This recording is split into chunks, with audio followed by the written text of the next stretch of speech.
The Ottoman Empire rose as one of the most powerful forces in history. Its armies swept across continents, its rulers demanded obedience, and its enemies often faced punishments worse than death. When the Ottomans conquered a land, warriors were not the only ones who suffered. Their wives, daughters, and mothers were taken as prizes.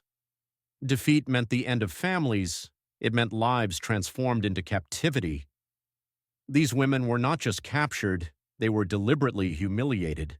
Their status was stripped away. They were used to send a message of fear. Inside the empire, they were paraded as symbols of victory. Noble women became slaves overnight. Queens became servants. Dignity was erased in an instant. For the Ottomans, this was not only conquest, it was psychological warfare. By destroying families, they broke the spirit of entire nations. The suffering of women was turned into a weapon. Some of these women were sent into harems, others were given to soldiers.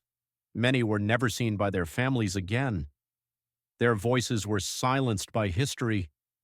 This was a strategy designed to instill terror. Defeat in battle meant dishonor for generations. The conqueror's cruelty lingered far beyond the battlefield. And the lives of women became a canvas of power. The story of what happened to them is not often told. It is buried beneath the tales of sultans and soldiers. But their pain reveals a darker truth about empire. It shows how power turned women into instruments of humiliation. The fate of women after conquest was often sealed before the battle even ended. As soldiers swept through cities, they searched homes not only for gold but also for wives and daughters. These women were dragged into the streets. Their families could not protect them. The Ottomans used these moments to show dominance. Captured women were paraded before crowds. They were forced to walk behind their conquerors. Humiliation became part of the victory procession. In many cases, noble women were treated the same as commoners. Rank offered no protection.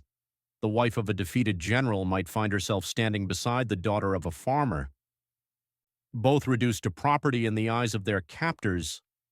Inside Ottoman camps, their ordeal continued. Some were distributed among soldiers as rewards. Others were sold in bustling slave markets. The youngest and most beautiful were reserved for sultans and high officials. The transition from respected wife to powerless captive was immediate. One day they were honored in their homes. The next day they were nameless in a foreign land, their identity erased by conquest. This cruelty was more than personal, it was political. By stripping noble families of their women, the Ottomans stripped them of legacy. Children born from these unions blurred bloodlines and weakened resistance. The suffering of these women became a silent weapon of empire. Their tears carried the weight of conquest. Their silence echoed louder than the clash of swords, and their stolen lives became proof that defeat was total. The harem became the final destination for many captured women. But what the world imagines as luxury was often a gilded prison. The wives of defeated warriors were thrust into this hidden world. There their lives were controlled by rules they could not escape. Inside the harem, hundreds of women lived under watchful eyes. Eunuchs guarded the doors day and night. Every step, every word, every glance was monitored. Freedom was a memory that quickly faded. The women were dressed in silks and jewels, but the clothing was not for their comfort. It was to display the wealth and power of the sultan. They became ornaments in a palace they did not choose. Daily routines were strict. They ate together, walked together, and prayed together. Conversations were cautious. Trust was rare, because rivalry was constant. The presence of noble women from conquered lands created tension. Some hoped to rise in favor with the sultan. Others simply tried to survive unnoticed. But every woman knew she was expendable. The harem's beauty concealed its cruelty. Behind painted walls were tears. Behind gold and marble was despair. And behind every smile was fear. For wives taken from their homes, the trauma was endless. They lost their husbands on the battlefield. They lost their children to slavery. and now they lost their freedom within palace walls. What the world celebrated as splendor was in truth captivity. The harem was not paradise, it was the continuation of war, and women bore its scars in silence. Life inside the harem was not only about isolation, it was also about constant rivalry. Every woman knew that her survival depended on favor, and favor was as fragile as glass. The wives of defeated warriors entered at the bottom of the hierarchy. They were outsiders, watched with suspicion. Other women feared they might gain sudden influence. Jealousy brewed beneath every polite smile. Ambition turned companions into enemies. A single glance at the sultan could spark hostility. A whispered rumor could destroy reputations, and punishment for disobedience was merciless. Some women tried to adapt. They learned languages, music, and poetry to impress. They dressed in elaborate silks to catch attention, but every effort was overshadowed by fear. Others tried to stay invisible. They avoided drawing notice from rivals or guards. But invisibility did not guarantee safety. Even the forgotten could be discarded or sold. The eunuchs who enforced order showed no pity. They were loyal only to the palace. Their presence reminded women that escape was impossible. They lived under eyes that never closed. For noble women taken from conquered lands, the humiliation was doubled. They remembered their former lives. They recalled the dignity of being wives and mothers. And now they served as captives in silence. The harem was a cage of beauty and despair. It sparkled on the outside but corroded within. It offered illusions of power but delivered chains. And in its shadows, women from fallen nations mourned quietly. The harem was not only a prison, it was also a battlefield of power. Within its walls, women competed for influence, and the struggle could be just as brutal as any war. At the top stood the Valid Sultan, the Sultan's mother. Her words shaped the fate of every woman inside. She controlled wealth, positions, and privileges. To displease her was dangerous. Below her were the favored consorts. They enjoyed luxury and attention, but their power depended entirely on the Sultan's desire. One change of heart could turn favor into ruin. New women, especially captives from conquered lands, faced hostility. Older rivals saw them as threats. Every smile hid suspicion. Every gift carried hidden motives. Punishments were cruel.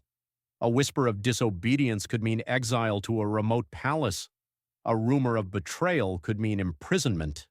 Some women simply vanished from records altogether. For wives of defeated warriors, this was a second defeat. First they lost their homes, then they lost their dignity.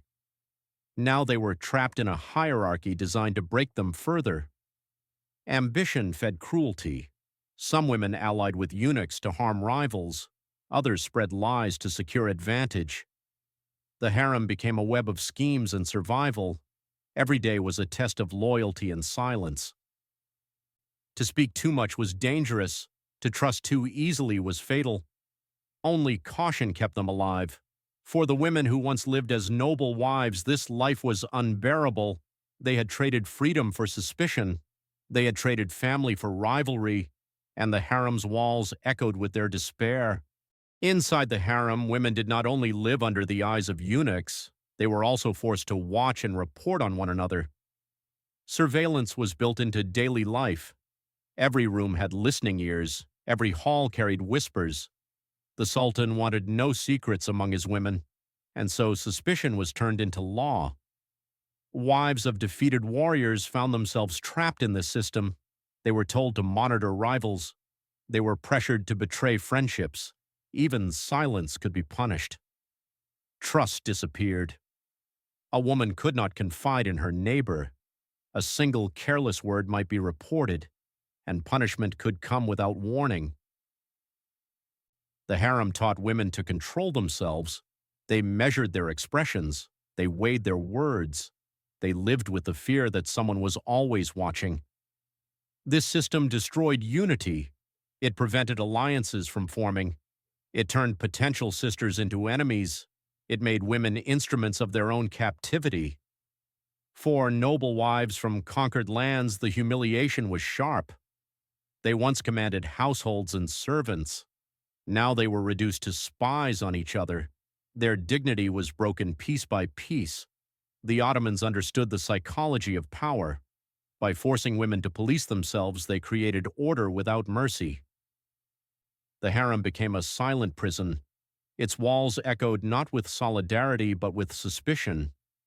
In this world, survival required obedience and caution. One wrong glance, one wrong word, and a life could collapse. And so women learned to wear masks, hiding despair behind controlled silence. Not every woman remained inside the harem. Some were sent away, their destinies tied to the ambitions of men.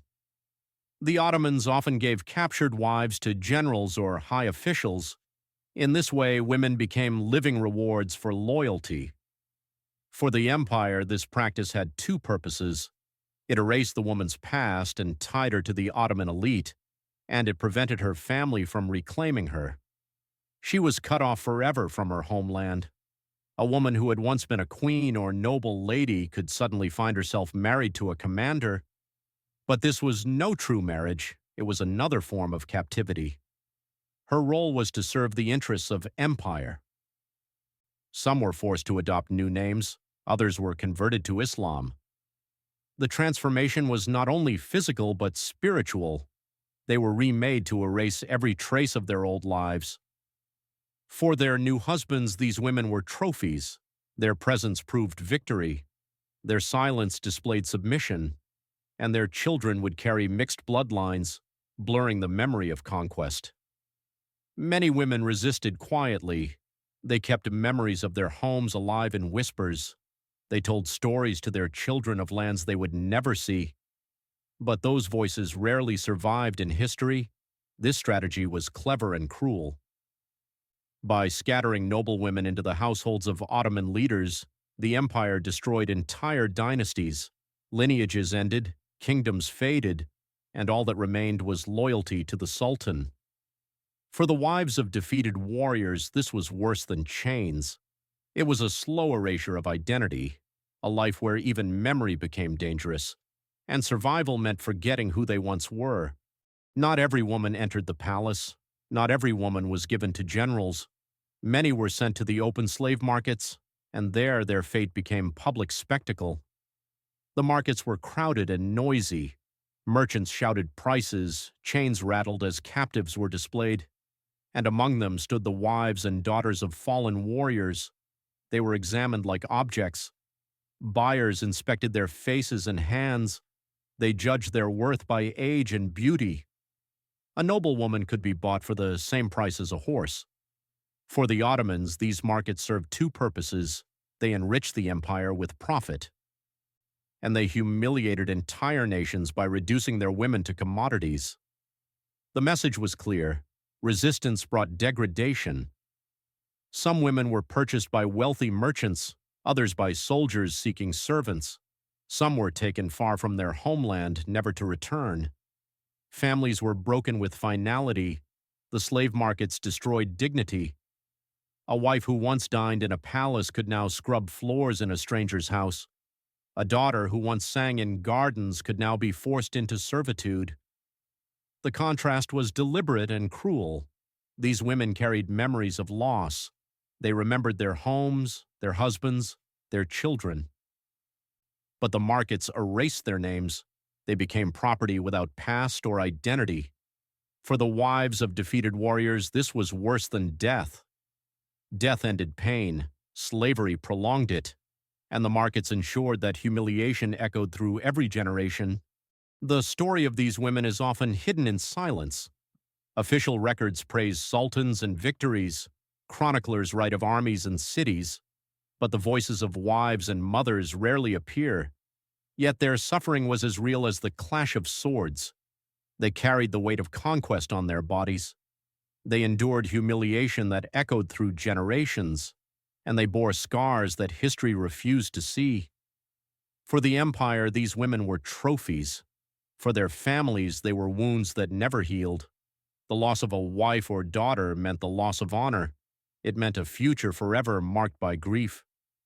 Some women adapted. They survived in silence. They raised children in foreign lands. They lived with memories too painful to speak aloud. Others disappeared into records of slavery, their names erased, their lives forgotten, their dignity reduced to dust in forgotten markets. What the Ottomans did was not only conquest, it was psychological warfare. It shattered families and extinguished legacies, and its cruelty was worse than death itself. Today we admire the grandeur of Ottoman palaces. We marvel at domes, mosaics, and power. But behind those walls lived broken lives, lives stolen from women who had no choice. Their stories remind us of the price of empire. Glory was built on grief, victory was built on silence, and history shines brighter than the voices it buried.